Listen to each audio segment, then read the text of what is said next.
Well, they say that talk is cheap. That is not the case with this government. When they talk, it is very, very expensive. Just yesterday, the finance minister spoke for about 40 minutes. During that time, he also simultaneously added $1.5 million to our national debt. So well, that's either too much talking or too much spending, or both. Either way, there sure is a lot of debt piling up to pay for it, isn't there? This Prime Minister promised a small deficit of just $6 billion during the last campaign. It is $18 billion for this year, 3 times bigger than he said it would be. He said the deficit would be gone by next year, 2019. Now, his department says it will be, his finance department says it will be at least another quarter century of deficits, for a total reaching almost $500 billion, and that assumes that they don't add any new spending in next year's pre-election budget. How likely is that? Now, they have tried to comfort us by saying that we shouldn't worry about growing debt because all of the money that has come in from the growing U.S. economy, the higher oil prices, the booming global economy, will allow us to keep our debt to GDP ratio lower than it was before. Let us discuss some of the risks associated with that assumption. Number one, the government is ignoring the overall debt that Canadians must shoulder. The debt of the government is the debt of the people. There is no special debt repayment machine that can service the interest on Canada's national debt other than the tax-paying entrepreneurs and workers who pay the bills in this country. And when it comes to their debt levels, there's very bad news. Canada has the highest levels of household debt to income ratios in the OECD. In fact, when you take the corporate, personal, and government debt of Canada and add it together, it's 300% the size of our entire economy.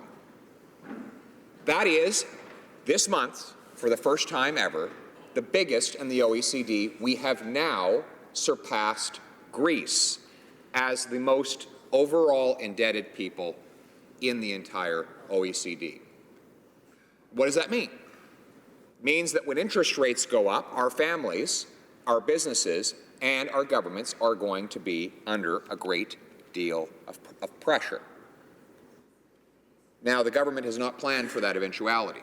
Rather, it has taken the good fortune that it inherited, both in terms of a balanced budget on the day that it walked into the Prime Minister's office at Langevin, and the unusual and almost unnatural coexistence of favorable international economic conditions for Canada. Let me share a few of them that normally don't ever go together.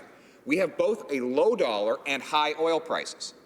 Oil prices have nearly doubled in the last 3 years, while the dollar has remained low. So we've got a boost for our Western producers, albeit one that is held back by a lack of market access, and a price advantage for our central Canadian manufacturing exporters. Very rarely do those two things simultaneously occur.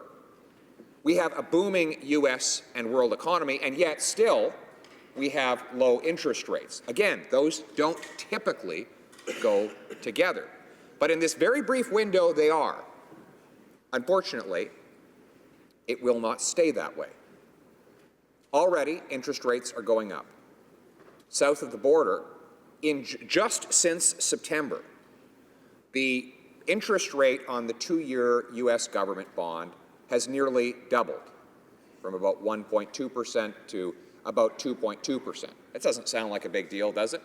Well, it means that the cost of borrowing for that government has gone dramatically up. Now, if you're a bondholder and you want to lend to government, and you can get more interest from the government in Washington, you're going to demand more interest from the government in Ottawa, which means Canadians will pay higher taxes in order to fund interest payments to those who lend to fund the government.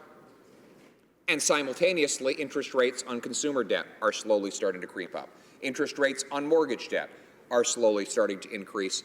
Our businesses will soon have to pay more for the debt that they hold as a result of that ongoing phenomenon. And so the same taxpayers who are struggling under a burden of unprecedented and unmatched personal debt will simultaneously have to shoulder, through their taxation to the government, higher debt interest to the government so that this Prime Minister can fund interest payments to bondholders. Now, over the next 5 years, according to this budget, which is based on, I would suggest, very irresponsible projections over what interest costs will be, but even if you believe them, they are going to be spending $9 billion more on debt interest in the year 2022 than they are today. That is an increase in the interest expense of the government of well over 35%. The cost of funding the debt will be $33 billion per year. That is money that taxpayers contribute for which they get literally nothing in return. It goes out the door to lenders who have financed this short-term spending spree by the present-day government. Now, that assumes that there will be no sudden and unexpected increase in interest rates, which we have every reason to suspect there might be. If the rates go up faster than Finance Canada expects, well, then those numbers I just shared with the House will actually be an underestimation. The second risk that the government is failing to consider, the first being higher interest rates, is that this budget has left no room for some of the obvious, to address some of the obvious dangers that are staring all of us in the face. We're in the process of renegotiating a trade agreement with our number one customer. We sell $400 billion of goods and services to the United States of America, the equivalent of 1/5 of our entire economy. We have a $2 trillion economy, and we sell $400 billion to the Americans. Now, imagine if you ran a small business and you learned that you might be losing your client, your biggest client, who is responsible for 1/5 of all of your company's revenue. Would you go out on a big borrowing binge at that moment in time?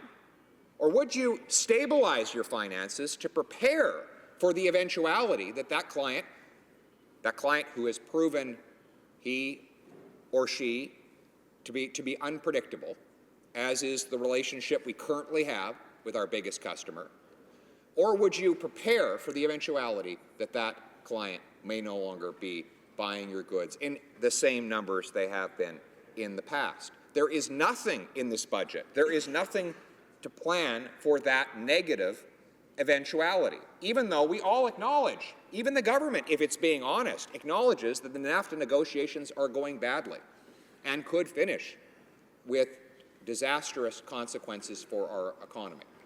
We have massive housing bubbles in Toronto and in Vancouver, a third danger for which the government is not preparing. If there were a significant correction in housing prices, it would affect the construction industry.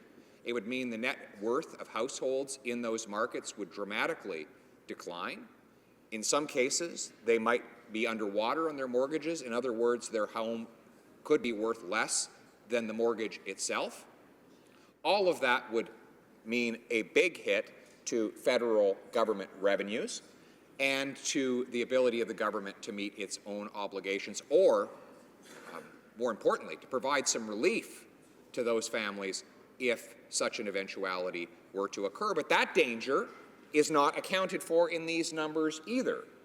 It is like they are assuming that the sunny ways will never be replaced with rainy days.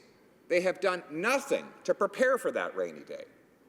Instead of setting aside and squirreling away our resources to prepare for trouble ahead, they've blown it in the present. They've spent tomorrow today. Now, that brings me to the final point I want to make on the subject of debt. We just heard a Liberal member across the way talk about social deficits.